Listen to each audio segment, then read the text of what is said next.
যারা এই দুর্দান্ত সার্কুলারটি দেখার জন্য ক্লিক করেছেন, ভিডিওটি দেখতে লাইক দিয়ে কন্টিনিউ করার অনুরোধ জানাচ্ছি। আসসালামু আলাইকুম বন্ধুরা, বরাবরের মতো আবারও সম্পূর্ণ নতুন একটি নিয়োগ বিজ্ঞপ্তি নিয়ে আপনাদের মাঝে হাজির হয়েছি।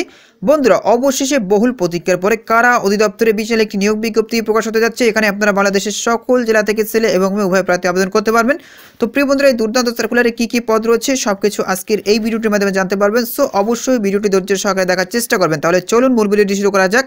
বন্ধুরা, মূল ভিডিওটি শুরু করার আগে বরাবরের মতো ছোট্ট একটি রিকোয়েস্ট থাকবে, আপনি যদি আমাদের এই পরিবারের নতুন দর্শক হয়ে থাকেন, এরকম নতুন সার্কুলার রিলেটেড ভিডিও সবার আগে পেতে আমাদের এই চ্যানেলটি সাবস্ক্রাইব করে পাশে থাকা বেল আইকনটি অন করে রাখুন পরবর্তী ভিডিও নোটিফিকেশন পেতে। আর যারা সাবস্ক্রাইব করেছেন তাদেরকে অসংখ্য ধন্যবাদ। প্রিয় বন্ধুরা, এখানে দেখতে পাচ্ছেন গণপ্রজাতন্ত্রী বাংলাদেশ সরকার স্বরাষ্ট্র মন্ত্রণালয় সুরক্ষা সেবা বিভাগ। এখানে তাদের অফিসিয়াল ওয়েবসাইটে লিঙ্ক দেওয়া রয়েছে, আপনারা চাইলে ভিজিট করে দেখতে পারেন।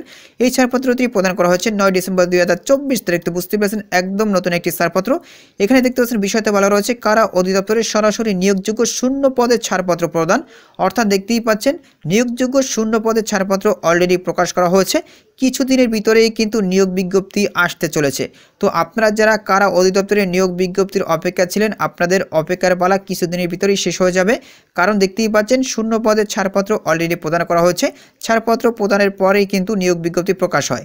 তো প্রিয় বন্ধুরা, এখন জেনে নেব কয়টি ক্যাটাগরিতে কয়জন লোক নিয়োগ দেওয়া হবে এবং কোন পদ রয়েছে সবকিছু কিন্তু আজকের এই ভিডিওটির মাধ্যমে জানার চেষ্টা করব। তো প্রিয় বন্ধুরা, নিচে দেখতে পাচ্ছেন পদের নাম উল্লেখ করা রয়েছে। এখানে দেখতে পাচ্ছেন ফার্মাসিস্ট নেওয়া হবে 28 জন, বেতন স্কেল 12,500 টাকা থেকে 30,230 টাকা পর্যন্ত। এরপরে 60 মুদ্রাক্ষরিক কাম কম্পিউটার অপারেটর নেওয়া হবে 3 জন, বেতন স্কেল 10,200 টাকা থেকে 24,680 টাকা পর্যন্ত। অফিস সহকারী নেওয়া হবে 7 জন, বেতন স্কেল 9,300 টাকা থেকে 22,490 টাকা পর্যন্ত। কারা সহকারী কাম কম্পিউটার মুদ্রাক্ষরিক নেওয়া হবে দেখতে পাচ্ছেন 72 জন, বেতন স্কেল 9,300 টাকা থেকে 22,490 টাকা পর্যন্ত। এরপরে দেখতে পাচ্ছেন ট্রাস্ট টেকার নেওয়া হবে 4 জন, বেতন স্কেল 9,300 টাকা থেকে 22,490 টাকা পর্যন্ত। গাড়ি চালক নেওয়া হবে 13 জন, বেতন স্কেল 9,300 টাকা থেকে 22,490 টাকা পর্যন্ত। শিক্ষক নেওয়া হবে 25 জন, 9,000 টাকা থেকে 21,800 টাকা পর্যন্ত বেতন স্কেল। এরপর দেখতে পাচ্ছেন দর্জি নেওয়া হবে 7 জন, বেতন স্কেল 8,800 টাকা থেকে 21,310 টাকা পর্যন্ত। অফিস সহায়ক নেওয়া হবে 8 জন, বেতন স্কেল 8,250 টাকা থেকে 20,010 টাকা পর্যন্ত। সর্বমোট 167টি শূন্যপদ রয়েছে। অবশ্যই এই সার্কুলার যখন প্রকাশ হবে আপনারা আবেদন করে নেবেন এবং আমাদের চ্যানেলের সাথে থাকবেন। সেক্ষেত্রে কিন্তু এই সার্কুলারটি প্রকাশ হওয়ার সাথে আমাদের চ্যানেলে প্রকাশ করা হবে। তো প্রিয় বন্ধুরা, এই ছিল মূলত আজকের ভিডিও।